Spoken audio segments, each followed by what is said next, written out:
ఈ వీడియోలో 2025-26 విద్యా సంవత్సరానికి సంబంధించి కాంపోజిట్ స్కూల్ గ్రాంట్స్ యొక్క ఎస్టిమేషన్ను పిఎం శ్రీ యాప్లో అన్ని పాఠశాలల వారు ఏ విధంగా సబ్మిట్ చేయాలనేది ఈ వీడియోలో పూర్తిగా డీటెయిల్గా చూద్దాం. అంటే ఈ పిఎం శ్రీ యాప్ అనేది ఓన్లీ పిఎం శ్రీ స్కూల్స్కి మాత్రమే కాదు, కాంపోజిట్ స్కూల్ గ్రాంట్స్కి సంబంధించి ఆ ఎస్టిమేషన్ సబ్మిట్ చేయటం కానీ, చివరిలో ఓచర్స్ని సబ్మిట్ చేయటం కానీ ఆ ఆప్షన్స్ అన్నీ కూడా ఈ పిఎం శ్రీ యాప్లోనే ఉంటాయి. కాబట్టి ఈ పిఎం శ్రీ యాప్ అనేది ఓన్లీ పిఎం శ్రీ స్కూల్స్ మాత్రమే కాదు, అన్ని పాఠశాలలకు సంబంధించింది. అన్ని పాఠశాలలకి దీంట్లో యూజర్ నేమ్, పాస్వర్డ్ అనేది ఉంది. కాబట్టి ఈ వీడియోలో ఈ పిఎం శ్రీ యాప్లో 2025-26 విద్యా సంవత్సరాలకు సంబంధించి స్కూల్ కాంపోజిట్ గ్రాంట్స్ యొక్క ఎస్టిమేషన్ను ఏ విధంగా సబ్మిట్ చేయాలనేది ఇప్పుడు చూద్దాం. ఈ ప్రాసెస్ అనేది అన్ని పాఠశాలల వారు కంపల్సరీగా చేయాల్సి ఉంటుంది. ఎస్టిమేషన్ను సబ్మిట్ చేసిన తర్వాత ఫైనల్గా రిజల్యూషన్ కాపీని, అంటే తీర్మానం కాపీని కూడా మనం ప్రింట్అవుట్ తీసుకొని సిగ్నేచర్స్ చేసి ఆ తీర్మానం కాపీని కూడా ఈ పిఎం శ్రీ యాప్లోనే అప్లోడ్ అనేది చేయాల్సి ఉంటుంది. ఆ ప్రాసెస్ మొత్తాన్ని ఈ వీడియోలో చూద్దాం. ముందుగా మీరు పిఎం శ్రీ యాప్ లేటెస్ట్ వెర్షన్ని ఇన్స్టాల్ చేసుకోండి. మీరు ఈ పిఎం శ్రీ యాప్ లేటెస్ట్ వెర్షన్ని ఇన్స్టాల్ చేసుకోవడం కొరకు మీరు గూగుల్లో అమరావతి టీచర్స్ అని చెప్పి సెర్చ్ చేయండి. అప్పుడు కనిపించిన అమరావతి టీచర్.com సైట్ను ఓపెన్ చేయండి. ఈ సైట్ ఓపెన్ చేయగానే ఇక్కడ మీకు న్యూ లింక్స్లోనే పిఎం శ్రీ యాప్ డౌన్లోడ్ అని చెప్పి ఇక్కడ ఉంటుంది. దీని మీద క్లిక్ చేయండి. అప్పుడు ఇంకో పేజీ ఓపెన్ అవుతుంది. ఈ పేజీలో క్రిందికి వస్తే ఇక్కడ మీకు PM Shri app latest version download అని చెప్పి ఇక్కడ లింక్ ఉంటుంది. దీని మీద క్లిక్ చేసేసి మీ యొక్క పిఎం శ్రీ యాప్ లేటెస్ట్ వెర్షన్కి అప్డేట్ చేసుకోండి. మీ మొబైల్లో కనుక ఈ పిఎం శ్రీ యాప్ లేకపోతే ఇన్స్టాల్ చేసుకోండి. ఈ విధంగా మీరు పిఎం శ్రీ యాప్ని ఇన్స్టాల్ చేసుకోండి. తర్వాత ఈ పిఎం శ్రీ యాప్లోకి లాగిన్ అవ్వడానికి యూజర్ ఐడీస్ కూడా ఇదే అమరావతి టీచర్.comలో ఇక్కడే కింద మీకు అవైలబుల్గా ఉంటుంది. పిఎం శ్రీ యాప్కి సంబంధించి యూజర్ ఐడీస్ డౌన్లోడ్ అని చెప్పి ఇక్కడ లింక్ ఉంటుంది. దీని మీద క్లిక్ చేయండి. అప్పుడు ఇక్కడ మీకు ఐఎంఎస్ యాప్కి సంబంధించి ఐడీస్ వస్తాయి. అంటే పాత ఇదివరకు మనం ఐఎంఎస్ యాప్లో ఏ యూజర్ ఐడీస్ అయితే వాడామో సేమ్ అవే ఐడీస్ ఈ పిఎం శ్రీ యాప్లో యూజర్ ఐడీస్గా ఉపయోగపడతాయి. కాబట్టి ఇక్కడ మీకు ఆ ఐడి అనేది మీకు తెలియలేదు అనుకోండి, అప్పుడు ఇక్కడ మీకు అవైలబుల్గా ఉంటాయి. ఇక్కడ పీడిఎఫ్ ఉంటుంది, ఎక్సెల్ ఉంటుంది. కాబట్టి మీ ఇష్టం అనమాట. పీడిఎఫ్ క్లిక్ చేస్తే ఇక్కడ పీడిఎఫ్ డాక్యుమెంట్ ఓపెన్ అవుతుంది. ఈ పీడిఎఫ్ డాక్యుమెంట్లో మీకు అన్ని జిల్లాలకు సంబంధించి, అన్ని మండలాలకు సంబంధించి, అన్ని పాఠశాలకు సంబంధించి ఇక్కడ మీకు యూజర్ ఐడీస్ ఉంటాయి. ఓల్డ్ యూజర్ ఐడీస్ అని ఉండి చూసారా, ఇవేనమాట. మీరు మీ యొక్క డైస్ కోడ్ ఎదురుగా ఓల్డ్ యూజర్ ఐడి ఏదైతే ఉందో హెచ్ఎందే అదే ఈ పిఎం శ్రీ యాప్లో యూజర్ ఐడి అవుతుంది. మీరు న్యూ యూజర్ ఐడి తీసుకోవద్దు. దీంట్లో ఓల్డ్ యూజర్ ఐడిని మీరు ఈ పిఎం శ్రీ యాప్లో మీరు యూజర్ ఐడి కింద ఇవ్వాల్సి ఉంటుంది. పాస్వర్డ్ అనేది అందరికీ కామన్ అనమాట. క్యాపిటల్ పి పెట్టాలి. పిఎం శ్రీలో క్యాపిటల్ PMSHRI@2024 ఈ విధంగా డిఫాల్ట్ పాస్వర్డ్ అన్ని పాఠశాలలకి సేమ్ ఇదే పాస్వర్డ్ ఇచ్చేసేసి మీరు ఈ యాప్ లేటెస్ట్ వెర్షన్ని ఈ విధంగా అమరావతి టీచర్.com నుంచి డౌన్లోడ్ చేసుకొని ఓపెన్ చేసేసి ఇక్కడ యూజర్ నేమ్ వద్ద ఇందాక చూపించినట్లుగా ఐఎంఎస్ యాప్లో పాత జిల్లాకి సంబంధించి ఓల్డ్ యూజర్ నేమ్ ఇవ్వండి. పాస్వర్డ్ అనేది PMశ్రీ@2024 పి ఒక్కటే క్యాపిటల్ లెటర్. అదేవిధంగా ఇక్కడ ఇచ్చిన ఈ క్యాప్చా కోడ్ అనేది క్యాపిటల్ లెటర్స్లో ఉన్నవి నెంబర్స్ సేమ్ యాజ్ ఈజీగా అలాగే ఇచ్చేసేసి ఫైనల్గా మనం లాగిన్ మీద క్లిక్ చేస్తూ ఉంటుంది. ఇలా లాగిన్ మీద క్లిక్ చేయగానే మనకి ఈ విధంగా వస్తుందన్నమాట మెనూ. దీంట్లో ఈ కాంపోజిట్ స్కూల్ గ్రాంట్స్ సంబంధించి ఇక్కడ ఉంటుందన్నమాట, కాంపోజిట్ గ్రాంట్ ఫర్ స్కూల్స్. ఇది తీసుకోండి ఈ ఆప్షన్ని. పిఎం శ్రీ అని బ్రాకెట్లో ఉంది కదా, ఈ ఆప్షన్ని మీరు సెలెక్ట్ చేయవద్దు. కాంపోజిట్ గ్రాంట్ ఫర్ స్కూల్స్ అనే ఆప్షన్ను మాత్రమే మీరు ఓపెన్ చేయాలి. దీంట్లో ఇక్కడ ఫైనాన్షియల్ ఇయర్ వచ్చేసరికి 2025-26ని సెలెక్ట్ చేసేసుకొని ప్రొసీడ్ మీద క్లిక్ చేయండి. దీంట్లో ఇక్కడ మనకి 4 రకాల ఆప్షన్స్ ఉంటాయి. దీంట్లో ఫస్ట్ వచ్చేసరికి ఎస్టిమేషను. ఈ ఫస్ట్ ఆప్షన్లో మన ఎస్టిమేషన్ని సబ్మిట్ చేస్తాం. తర్వాత ఈ సెకండ్ ఆప్షన్లో మనం రిజల్యూషన్ సైన్డ్ కాపీని ఇక్కడ మనం అప్లోడ్ చేస్తాము. ఈ థర్డ్ ఆప్షన్లో మనం బిల్ని క్యాప్చర్ చేస్తాము. అంటే మనం ఈ గ్రాంట్స్ అనేవి మనకి పిఎఫ్ఎంఎస్లో పడతాయి. తర్వాత మనం ఆ గ్రాంట్స్ని ఖర్చు పెట్టిన తర్వాత ఆ ఓచర్స్ని మనం ఈ బిల్ క్యాప్చరింగ్లోకి వచ్చి మనం అప్లోడ్ చేస్తాము. అదేవిధంగా ఏమైనా రిజెక్ట్ అయితే ఈ రిజెక్టెడ్ కాంపోజిట్ బిల్స్లో ఇక్కడ మనకి కనిపిస్తాయి. ఈ విధంగా ఈ 4 ఆప్షన్స్ ఉన్నాయి. దీంట్లో ఇప్పుడు మనం ప్రెజెంట్ మొదటి 2 ఆప్షన్స్ మాత్రమే ఇప్పుడు చేస్తాము. ఎస్టిమేషన్ సబ్మిట్ చేస్తాము, తర్వాత రిజల్యూషన్ సైన్డ్ కాపీని అప్లోడ్ చేస్తాము. కాబట్టి ఇప్పుడు ఈ రెండింటి గురించి చూద్దాం. ముందుగా ఎస్టిమేషన్ సబ్మిట్ చేయడానికి ఎస్టిమేషన్ ఓపెన్ చేయండి. ఇలా ఓపెన్ చేయగానే మీ పాఠశాలకు సంబంధించి ఎంత గ్రాంట్ అయితే అలాట్ అయిందో ఇక్కడ టోటల్ గ్రాంట్ చూపిస్తుంది. అంటే ఇక్కడ ఫస్ట్ ఇన్స్టాల్మెంట్, సెకండ్ ఇన్స్టాల్మెంట్ కాకుండా టోటల్గా మన పాఠశాలకు సంబంధించి ఎంత గ్రాంట్ అయితే అలాట్ అయిందో టోటల్ అమౌంట్ చూపిస్తుంది. అదేవిధంగా ఎస్టిమేషన్ జనరేటెడ్ అమౌంట్ అని చెప్పి ఇప్పుడు 0 చూపిస్తుంది. అంటే మనం ఇప్పుడు బ్యాలెన్స్ని అంటే ఇప్పుడు మనం జనరేట్ చేయాలన్నమాట. ఎస్టిమేషన్ని జనరేట్ చేస్తే ఈ 0 అనేది మారుతుంది. ఇక్కడ ఎంత జనరేట్ చేయాలంటే ఇక్కడ టోటల్ గ్రాంట్ ఎంత అయితే చూపిస్తుందో అంత అమౌంట్కి మనం ఎస్టిమేషన్ అనేది జనరేట్ చేయాలి. సపోజ్ మీకు 10,000 అయితే 10,000కి మీరు ఎస్టిమేషన్ జనరేట్ చేయాలి. అదే 25,000 అయితే 25,000, 50,000 అయితే 50,000. ఈ విధంగా టోటల్ అమౌంట్కి మీరు ఎస్టిమేషన్ అనేది ఇక్కడ మీరు జనరేట్ చేయాల్సి ఉంటుంది. కాబట్టి ఇక్కడ బ్యాలెన్స్ టు బి జనరేటెడ్ ఎంత మనం జనరేట్ చేయాల్సి ఉంది అనేది కింద చూపిస్తుంది. కాబట్టి మీరు టోటల్ అమౌంట్కి ఎస్టిమేషన్ జనరేట్ చేయాలి. కాబట్టి ముందుగానే మీ యొక్క టోటల్ అమౌంట్కి తగ్గట్టుగా మీకు ఏమేమి రిక్వైర్మెంట్ ఉంది అనేది ముందుగా మీరు నోట్ చేసుకోండి ఒక పేపర్ మీద. తర్వాత ఇప్పుడు మీరు ఎస్టిమేషన్ని సబ్మిట్ చేయడానికి ఇక్కడ క్రిందకు వచ్చేసేయండి. ప్లస్ ఉంది కదా, క్రియేట్ న్యూ ఎస్టిమేషన్ అని, దీని మీద క్లిక్ చేయండి. దీని మీద క్లిక్ చేయగానే ఇక్కడ మనకి కాంపోనెంట్స్ వారీగా ఇక్కడ మనకి కనిపిస్తాయి. అంటే కేటగిరీస్ కనిపిస్తాయి. అంటే దీంట్లో ఏమేమి ఉన్నాయి అంటే ఎలక్ట్రిసిటీ ఉంది, స్టేషనరీ ఉంది, మెయింటెనెన్స్ ఉంది, స్వచ్ఛత ఉంది, ఈవెంట్ సెలబ్రేషన్స్ ఉన్నాయి, అదేవిధంగా replacement of non functional school equipment ఉంది, ఈవెంట్ సెలబ్రేషన్స్ ఉన్నాయి. ఈవెంట్ సెలబ్రేషన్స్లో మెగా పీటీఎం కూడా ఉంది. అంటే మనకి స్కూల్ కాంపోజిట్ గ్రాంట్స్లో 20% అమౌంట్ని మెగా పీటీఎంలో మనకి ఉపయోగించుకోవచ్చు అన్నారు. కాబట్టి 20% అమౌంట్ని మనం మెగా పీటీఎంలో ఇక్కడ మనం చూపించుకోవచ్చు. అదేవిధంగా replacement of non functional school equipments, event celebrations, ఈ విధంగా మనకి ఫైనల్గా అదర్ కూడా ఉన్నాయి. ఈ విధంగా మొత్తం కేటగిరీస్ వారీగా ఉంటాయి అన్నమాట. ఈ కాంపోనెంట్స్ వారీగా మనం ఇక్కడ ఎస్టిమేషన్ సబ్మిట్ చేయాలి. అంటే మనకి రిక్వైర్మెంట్ ఎక్కడెక్కడైతే ఉందనుకుంటున్నామో అక్కడ మనం ఈ ఎస్టిమేషన్ని సబ్మిట్ చేస్తాము. దాదాపుగా అన్ని కేటగిరీస్ కవర్ అయ్యేటట్లుగా మనం ఈ ఎస్టిమేషన్ అనేది సబ్మిట్ చేస్తూ ఉంటుంది.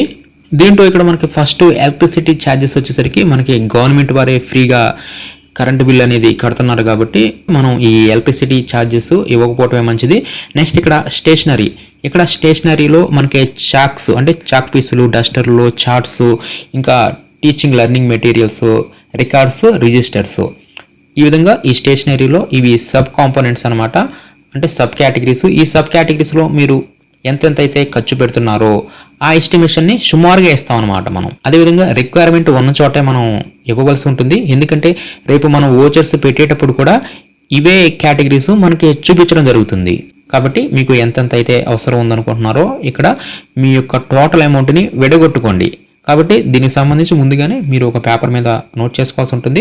అదేవిధంగా మెయింటెనెన్స్లో యాన్యువల్ మెయింటెనెన్స్, అదేవిధంగా రిపేర్స్, స్కూల్ బిల్డింగ్కి సంబంధించి రిపేర్స్ ఏమైనా ఉంటే ఇక్కడ ఇస్తాము. ఈ విధంగా మెయింటెనెన్స్, ఇక్కడ మనం మెయింటెనెన్స్లో ఎక్కువ అమౌంట్ ఇవ్వవచ్చు. తర్వాత స్వచ్ఛత, ఇక్కడ ఈ స్వచ్ఛతకు సంబంధించి టాయిలెట్స్ యొక్క క్లీనినెస్, అదేవిధంగా హైజీన్ ఫెసిలిటీస్, ఇక్కడ ఈ స్వచ్ఛతలో కూడా మనం 20% అమౌంట్ వరకు ఇవ్వవచ్చు. మెయింటెనెన్స్లో కూడా దాదాపుగా 20% ఇవ్వవచ్చు. అదేవిధంగా ఈవెంట్ సెలబ్రేషన్స్, ఇక్కడ కూడా మనకి అమౌంట్ కూడా మనకి ఎక్కువ అవసరం అవుతుంది. కాబట్టి ఇక్కడ మనం ఈవెంట్ సెలబ్రేషన్స్కి మనం 10% అమౌంట్ వరకు ఇవ్వవచ్చు. ఇక్కడ మనకి ఈవెంట్స్లో వచ్చేసరికి ఇండిపెండెన్స్ డే ఇచ్చారు, రిపబ్లిక్ డే ఇచ్చారు, maths day, annual day, science day. వీటిల్లో మనం మన పాఠశాలలో వీటిల్లో ఏ సెలబ్రేషన్స్ అయితే మనం ఈవెంట్స్ని మనం జరుపుతామో ఇక్కడ మనం ఎంటర్ చేయవచ్చు. ఇక్కడ ప్రతిదానికి రెండు కాలమ్స్ ఉంటాయి అనమాట. ఒకటి వచ్చేసరికి ఎంటర్ క్వాంటిటీ, ఎంటర్ అమౌంట్ ఇలా ఉంటుంది. ఇక్కడ ఎంటర్ క్వాంటిటీ అంటే మనం ఇక్కడ మనకి ఈవెంట్ వచ్చేసరికి ఒకటే ఉంటుంది. కాబట్టి మనం ఈవెంట్ దగ్గర వచ్చేసరికి మనం ఇక్కడ 1 అని ఇస్తాము. టోటల్గా ఎంత ఖర్చు పెడుతున్నాం, సుమారుగా 500 అనుకోండి, 500 అని చెప్పిస్తాం. ఈ విధంగా ఇక్కడ క్వాంటిటీ ఈవెంట్ దగ్గరికి వచ్చేసరికి 1, 2 అని ఇస్తాము. అదే ఇక్కడ మనకి స్టేషనరీ దగ్గరికి వచ్చేసరికి ఇక్కడ క్వాంటిటీ అనేది ఇక్కడ మెటీరియల్ని బట్టి ఇవ్వాలి. అంటే చాక్ పీసులు అంటే ఎన్ని బాక్సెస్ మనకి అవసరం అనేది ఇక్కడ మనం మెటీరియల్ని బట్టి ఇస్తాం. తర్వాత ఎంత అమౌంట్ కావాలనేది ఇక్కడ ఇస్తాము. ఈ విధంగా మనం ఎంటర్ క్వాంటిటీ వద్ద మెటీరియల్ వచ్చినప్పుడు అక్కడ మెటీరియల్ ప్రకారం క్వాంటిటీ ఇస్తాము. టోటల్గా ఎంత అమౌంటో ఇక్కడ ఇస్తాము. అదే ఇక్కడ యాన్యువల్ మెయింటెనెన్స్ వచ్చేసరికి ఇక్కడ మనకి మెటీరియల్ ఏం కాదు కాబట్టి ఇక్కడ 1, 2 ఇలా ఇస్తాము. అంటే ఇక్కడ రిపేర్స్ ఉన్నాయి అనుకోండి, ఎన్ని రిపేర్స్ ఒక రిపేర్ ఉందనుకోండి ఒక చోట, అప్పుడు 1 అని ఇస్తాం. 2 రిపేర్లు ఉన్నాయనుకోండి 2. ఇలా మనం ఈ క్వాంటిటీని ఎప్పటికప్పుడు మనం ఈ విధంగా ఇస్తాము. స్కూల్ ఎక్విప్మెంట్ సంబంధించి ఏమైనా మనం ఖర్చు పెడుతుంటే ఇక్కడ ఆ రీప్లేస్మెంట్ సంబంధించి ఏమైనా ఉంటే ఇక్కడ క్వాంటిటీ 1 అని చెప్పి ఇచ్చేసేసి ఇక్కడ ఎంత అమౌంట్ అయితే మనకి రిక్వైర్మెంట్ ఉందో ఇక్కడ ఇస్తాము. అదేవిధంగా ఇక్కడ ఈవెంట్ సెలబ్రేషన్స్లో ఇక్కడ మెగా పీటీఎం ఇచ్చారు. అంటే టోటల్ అమౌంట్లో మనం 20%ని మెగా పీటీఎంకి యూజ్ చేసుకోవచ్చు కాబట్టి ఇక్కడ మనం 1 అని చెప్పి ఇచ్చేసేసి ఇక్కడ 20% అమౌంట్ని, లేదంటే మీరు ఎంతైతే ఖర్చు పెట్టారో అంత అమౌంట్ని ఇక్కడ చూపించవచ్చు అనమాట. అదేవిధంగా replacement of non functional school ఎక్విప్మెంట్స్లో ఇక్కడ ప్లే మెటీరియల్స్ ఏమైనా మీకు రిక్వైర్మెంట్ ఉంటే ఇచ్చుకోవచ్చు. అదేవిధంగా ఈవెంట్స్లో కూడా ఇంకేమైనా అదర్ ఏమైనా ఉంటే ఇక్కడ ఇవ్వచ్చు. అదేవిధంగా నాన్ ఫంక్షనల్ స్కూల్ ఎక్విప్మెంట్స్లోనే గేమ్స్ కానీ, స్పోర్ట్స్ ఎక్విప్మెంట్స్ కానీ, ల్యాబొరేటరీస్ కానీ, ఇంటర్నెట్ కానీ, వాటర్ అంటే ఆర్ఓ ప్లాంట్కి సంబంధించి కానీ, టీచింగ్ ఎయిడ్స్ కానీ, వీటికి సంబంధించి మీకు రిక్వైర్మెంట్ ఉంటే ఇక్కడ వీటిలో కూడా మనం అమౌంట్ని ఇవ్వచ్చు. ఇవి కాకుండా ఇంకేమైనా ఉన్నాయి అనుకోండి అదర్ అని చెప్పేసి మనం సెలెక్ట్ చేసేసుకొని ఆ కాంపోనెంట్ నేమ్ని మనం మాన్యువల్గా ఇక్కడ టైప్ చేస్తాము, క్వాంటిటీ ఇస్తాము, అమౌంట్ ఇస్తాము. ఈ విధంగా ఈ ఎస్టిమేషన్ని మనమే ఈ విధంగా టోటల్ అమౌంట్ బట్టి మనమే ప్రిపేర్ అనేది చేసుకోవాల్సి ఉంటుంది. సపోజ్ ఇక్కడ మనం ఒకటి అమౌంట్ ఇచ్చి చూద్దాం. ఇక్కడ మెగా పీటీఎంకి సంబంధించి మన పాఠశాలలో సుమారుగా ఒక 2000 ఖర్చు అని అనుకోండి. అప్పుడు మనం ఈ విధంగా 2000 ఇస్తాము. ఇలా ఇచ్చేస్తే మనం కిందకు వస్తే ఇక్కడ చూపిస్తుంది అనమాట టోటల్ అమౌంట్ 2000 అని. ఈ విధంగా ఈ అమౌంట్ అనేది టోటల్ కాంపోజిట్ స్కూల్ గ్రాంట్ ఉంది కదా, ఆ టోటల్ అమౌంట్కి మ్యాచ్ అవ్వాలి. అంటే ఇప్పుడు నేను ఓపెన్ చేసిన ఈ పాఠశాలకు సంబంధించి 10,000 ఉంది కాబట్టి ఇక్కడ నేను ఎస్టిమేషన్ని 10,000 వరకు ఇచ్చేసేసి నెక్స్ట్ ప్రొసీడ్ మీద క్లిక్ చేయాల్సి ఉంటుంది. ఈ విధంగా మీకు ఏ కాంపోనెంట్స్లో అయితే రిక్వైర్మెంట్ ఉందో వాటిల్లో మీరు ఈ విధంగా మీరు ఎస్టిమేషన్ని ఇచ్చేసేసి ఫైనల్గా ప్రొసీడ్ మీద క్లిక్ చేయాల్సి ఉంటుంది. కాబట్టి ఈ విధంగా మనం టోటల్ అమౌంట్కి మ్యాచ్ అయిన తర్వాత ఫైనల్గా ప్రొసీడ్ మీద క్లిక్ చేయాలి. ఇలా ప్రొసీడ్ మీద క్లిక్ చేయగానే ఇక్కడ మనం ఎస్టిమేషన్ ఇచ్చాం కదా, ఏ కాంపోనెంట్స్లో అయితే మనం ఎస్టిమేషన్ ఇచ్చామో ఆ కాంపోనెంట్స్కి సంబంధించి ఇక్కడ కంపల్సరీగా ఫొటోస్ని క్యాప్చర్ చేయమంటుంది. అంటే ఇక్కడ మనకి మన పాఠశాలలో ఏమైనా రిపేర్స్ ఉన్నాయి అనుకోండి, ఇక్కడ మనం మెయింటెనెన్స్లోకి వచ్చేసేసి మనం వాటికి సంబంధించి మనం ఫొటోస్ని మనం ఇక్కడ క్యాప్చర్ చేయవచ్చు. ఇక్కడ మనం వీటిని ఫొటోస్ తీయకుండా మనం సబ్మిట్ మీద క్లిక్ చేస్తే సబ్మిట్ అవ్వదు. కాబట్టి మనం కంపల్సరీగా వీటిల్లో ఏదో ఒక ఫోటోని కంపల్సరీగా మనం క్యాప్చర్ అనేది చేయాల్సి ఉంటుంది. అంటే ఇక్కడ మీరు ఫొటోస్ వద్ద వచ్చేసరికి స్టేషనరీకి సంబంధించి రిజిస్టర్స్, ఇలా స్టేషనరీ ఐటమ్స్ మన పాఠశాలలో ఉన్నవి క్యాప్చర్ చేయవచ్చు. అదేవిధంగా మెయింటెనెన్స్లో రిపేర్స్ని మనం క్యాప్చర్ చేయవచ్చు. స్వచ్ఛతకి సంబంధించి ఐటమ్స్ని క్యాప్చర్ చేయవచ్చు. ఈవెంట్స్కి సంబంధించి మనం ఏమైనా బిల్స్ని ముందుగానే ఖర్చు పెట్టి ఉన్నట్లయితే వాటిని మనం క్యాప్చర్ చేయవచ్చు. ఈ విధంగా మన వద్ద ఉన్నవి, మన పాఠశాలలో ఉన్నవి ఈ విధంగా మనం ఫొటోస్ని క్యాప్చర్ చేయవచ్చు. ఇక్కడ మనం కంపల్సరీగా ఏదో ఒక ఫోటో ఇస్తేనే సబ్మిట్ అవుతుంది. మనం అన్ని ఫొటోస్ లేకపోయినా కంపల్సరీగా మినిమం ఒక ఫోటో అయినా సరే ఇక్కడ మనం ఫోటో తీసేసి సబ్మిట్ మీద క్లిక్ చేస్తే ఈ విధంగా డీటెయిల్స్ సబ్మిటెడ్ సక్సెస్ఫుల్ అని చెప్పి ఈ విధంగా చూపించడం జరుగుతుంది. ఈ విధంగా మీకు డీటెయిల్స్ సబ్మిటెడ్ సక్సెస్ఫుల్లీ అని చెప్పి వచ్చిన తర్వాత నెక్స్ట్ ప్లీజ్ వెయిట్ అని చెప్పి వచ్చి submission failed please try again అని చెప్పి వస్తే నో ప్రాబ్లం, మీకు డీటెయిల్స్ సబ్మిటెడ్ సక్సెస్ఫుల్లీ అని చెప్పి వచ్చిందంటే మీకు ఈ ఎస్టిమేషన్ అనేది క్రియేట్ అయినట్లే. కాబట్టి ఈ విధంగా మీకు సబ్మిషన్ ఫెయిల్డ్ అని వస్తే మీరు ఏం చేయవద్దు, మరలా బ్యాక్కి వెళ్ళండి. ఇది ఒక చిన్న ఎర్రర్ అనమాట. ఈ ఎర్రర్ని మీకు త్వరలోనే నెక్స్ట్ అప్డేట్లో సెర్చ్ చేస్తారు. మీకు ఎస్టిమేషన్ అనేది క్రియేట్ అయిపోయి ఉంటుంది. అది ఎలాగ తెలుస్తుందంటే తర్వాత మీరు బ్యాక్కి వచ్చేసేయండి. డీటెయిల్స్ సబ్మిటెడ్ సక్సెస్ఫుల్ అని రాగానే బ్యాక్కి వచ్చేసిన తర్వాత నెక్స్ట్ మరలా మీరు ఎస్టిమేషన్ ఓపెన్ చేయండి. ఒకసారి ఓపెన్ చేస్తే ఇక్కడ మీకు ఎస్టిమేషన్ ఐడి చూపిస్తుంది, అమౌంట్ చూపిస్తుంది, status pending for signed copy అని చెప్పేసి ఈ విధంగా చూపిస్తుంది అనమాట. కాబట్టి ఈ విధంగా స్టేటస్ అనేది ఇంకా పెండింగ్లో ఉంది. ఎందుకంటే మనం సైన్డ్ కాపీని అంటే రిజల్యూషన్ కాపీని మనం సైన్ చేసేసి అప్లోడ్ అనేది చేయాలి కాబట్టి అందుకని మనకు పెండింగ్ చూపిస్తుంది. ఇప్పుడు మీరు ఈ రిజల్యూషన్ కాపీని స్పెషల్గా ప్రిపేర్ చేయాల్సిన అవసరం లేదు.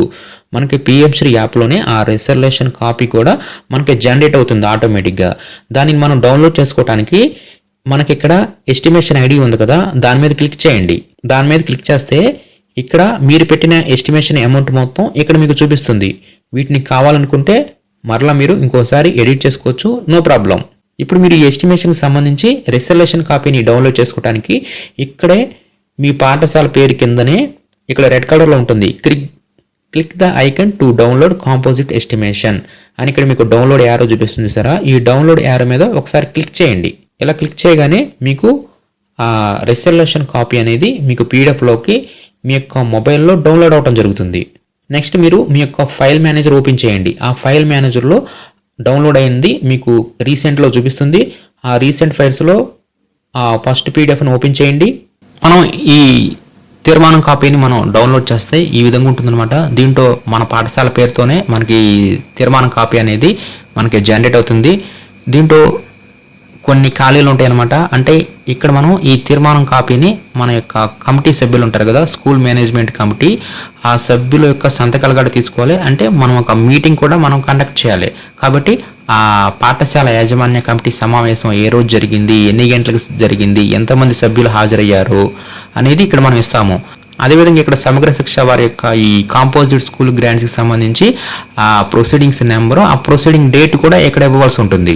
ఇక్కడ మనకి 2025-26 ఈ కాంపోజిట్ గ్రాంట్స్కి సంబంధించి ఆర్సీ నెంబరు ఇది ఇవ్వాల్సి ఉంటుంది అనమాట. SS-15024/36/2021 ఈ విధంగా ఈ మొత్తం నెంబర్ని. అదేవిధంగా డేట్ వచ్చేసరికి 24/6/2025 ఈ ఆర్సీ నెంబర్ని, ఈ డేట్ని ఇక్కడ మనం ఉత్తర్వు సంఖ్య తేదీ వద్ద మనం ఇస్తాము. అదేవిధంగా ఇక్కడ మనం ఈ కాంపోనెంట్స్లో ఎంతెంత అమౌంట్ పెట్టామనేది కూడా ఆటోమేటిక్గా ఇక్కడ వచ్చేస్తుంది. నెక్స్ట్ ఇక్కడ మనం కమిటీ సభ్యుల యొక్క సంతకాలు తీసుకుంటాము. ఇంకోవైపు వచ్చేసరికి పాఠశాల హెడ్ మాస్టర్ గారి యొక్క సిగ్నేచరు, స్టాంపు, ఈ విధంగా ఈ తీర్మానం కాపీని మనం ఈ విధంగా మనం ఫిల్ చేస్తాము. ఫిల్ చేసిన తర్వాత మరలా దీనిని పిఎంశ్రీ యాప్లో ఈ సైన్డ్ కాపీని అప్లోడ్ అనేది చేసి ఉంటుంది. అదే విధంగా అప్లోడ్ చేయాలనేది ఇప్పుడు చూద్దాం. తర్వాత ఇప్పుడు మనం ఈ రెజల్యూషన్ సైన్డ్ కాపీని అప్లోడ్ చేయడానికి ఈ ఎస్టిమేషన్ కిందే మనకి upload PC resolution signed copy అని చెప్పి ఇక్కడ ఆప్షన్ ఉంటుంది. ఈ రెజల్యూషన్ కాపీని మనం ఎస్టిమేషన్లో పైనుంచి ఇందాక చూపించినట్లుగా మనం ఎస్టిమేషన్ కాపీని డౌన్లోడ్ చేసుకొని ఎస్ఎంసీ సభ్యుల చేత సంతకాలు చేయించి మొత్తం ఫిల్ చేసిన తర్వాత సైన్ అయిపోయిన తర్వాత ఈ సెకండ్ ఆప్షన్లోకి రావాలి, upload PC resolution signed copy. దీన్ని ఓపెన్ చేయగానే ఇక్కడ మనం సబ్మిట్ చేసిన ఎస్టిమేషన్లు అనేవి ఇక్కడ ఐడి అనేది ఇక్కడ మనకు చూపిస్తుంది. మనం ఇక్కడ ఆ ఎస్టిమేషన్ ఐడి మీద క్లిక్ చేసేసి మనం దాన్ని ఓపెన్ చేయాలి. ఓపెన్ చేయగానే ఇక్కడ బ్రౌజ్ సైన్డ్ కాపీ అని చెప్పి ఇక్కడ వస్తుందన్నమాట. దీంట్లో ఈ బ్రౌజ్ సైన్డ్ కాపీ మీద క్లిక్ చేయాలి. అంటే మనం ముందుగానే పీడిఎఫ్లో ఆ ఎస్టిమేషన్ కాపీని మనం స్కాన్ చేసుకొని రెడీగా ఉంచుకోవాలి. పీడిఎఫ్లో మనం రెడీగా ఉంచుకున్న తర్వాత బ్రౌజ్ మీద క్లిక్ చేసేసి ఆ ఎస్టిమేషన్ కాపీని ఇక్కడ మనం అటాచ్ చేసేసి ఫైనల్గా మనం అప్లోడ్ మీద క్లిక్ చేయాలి. ఇలా క్లిక్ చేస్తే ఫైల్ అప్లోడెడ్ సక్సెస్ఫుల్లీ అని చెప్పి ఈ విధంగా చూపించడం జరుగుతుంది. అదేవిధంగా మీకు అప్లోడ్ అయింది లేదు అనేది మీరు తెలుసుకోవాలనుకుంటే మరలా ఈ అప్లోడ్ పీసీ రెజల్యూషన్ సైన్డ్ కాపీలోకి వెళ్తే మీకు అక్కడ స్టేటస్ అనేది అప్లోడెడ్ అని చెప్పి చూపించడం జరుగుతుంది. అదేవిధంగా ఇక్కడ మీకు ఎస్టిమేషన్లోకి వెళ్ళండి. మరలా ఇక్కడ మీకు ఇప్పుడు చూపిస్తుంది అనమాట ఎస్టిమేషన్స్ జనరేటెడ్ అమౌంట్ అని చెప్పి ఇక్కడ మనకి అలాటెడ్ గ్రాంట్ టోటల్ చూపిస్తుంది. ఇక్కడ మనకి ఎస్టిమేషన్స్ జనరేటెడ్ అమౌంట్ అని చెప్పేసి ఇప్పుడు మనం ఎంతైతే జనరేట్ చేసామో అంత అమౌంట్ ఇక్కడ చూపిస్తుంది. బ్యాలెన్స్ టు బి జనరేటెడ్ అనేది ఇక్కడ 0 వచ్చేస్తుంది. ఈ విధంగా మనకి ఇక్కడ 0 ఉండాలన్నమాట. ఈ విధంగా మనం ఈ ఎస్టిమేషన్లోకి వెళ్ళి టోటల్ ఎస్టిమేషన్ మనం ఇచ్చామో లేదనేది మనం చెక్ చేసుకోవచ్చు. కాబట్టి ఫైనల్గా ఈ ఎస్టిమేషన్ అనేది సబ్మిట్ అవ్వాలంటే మనం ఈ రెజల్యూషన్ కాపీని అప్లోడ్ చేసిన తర్వాత మాత్రమే ఈ ఎస్టిమేషన్ అనేది సబ్మిట్ అవ్వడం జరుగుతుంది. నెక్స్ట్ ప్రాసెస్ ఏంటంటే మనం సబ్మిట్ చేసిన ఈ ఎస్టిమేషన్ అనేది ఎంఈఓ గారి యొక్క లాగిన్కి వెళ్ళటం జరుగుతుంది. నెక్స్ట్ ఎంఈఓ గారు కూడా ఈ ఎస్టిమేషన్ని అప్రూవ్ చేస్తారు. అక్కడ నుంచి మన డిస్ట్రిక్ట్ సమగ్ర శిక్షా కార్యాలయానికి వెళ్ళటం జరుగుతుంది. అక్కడ కూడా వారు అప్రూవ్ అనేది చేయాల్సి ఉంటుంది. ఈ విధంగా సమగ్ర శిక్షా కార్యాలయంలో అప్రూవ్ చేస్తేనే మనకి ఫైనల్గా అప్రూవ్ అయినట్లు. ఈ అప్రూవ్ అయింది లేదనేది ఆ స్టేటస్ని తెలుసుకోవడం కొరకు మనం ఎస్టిమేషన్లోకి వెళ్ళాలి. ఎస్టిమేషన్లోకి వెళ్తే ఇక్కడ మీరు సబ్మిట్ చేసిన ఎస్టిమేషన్ ఇక్కడ మీకు కనిపిస్తుంది. అదేవిధంగా ఇక్కడ మీకు పెండింగ్ విత్ ఎంఈఓ అని చెప్పి స్టార్టింగ్లో చూపిస్తుంది. ఫైనల్గా మీకు స్టేటస్ వచ్చేసరికి అప్రూవ్డ్ బై ఎస్పీడీ అని చెప్పేసి ఈ విధంగా వస్తుంది అనమాట. ఈ అప్రూవ్డ్ బై ఎస్పీడీ అని చెప్పి వచ్చిందంటే టోటల్గా 100% కంప్లీట్ అయిపోయినట్లే. కాబట్టి ఈ విధంగా పిఎం శ్రీ యాప్లో అన్ని పాఠశాలల వారు 2025-26 స్కూల్ కాంపోజిట్ గ్రాంట్స్కి సంబంధించి ఎస్టిమేషన్ను ఈ విధంగా సబ్మిట్ చేసి తర్వాత రిజల్యూషన్ కాపీని కూడా కంపల్సరీగా అప్లోడ్ అనేది ఈ విధంగా చేయాల్సి ఉంటుంది.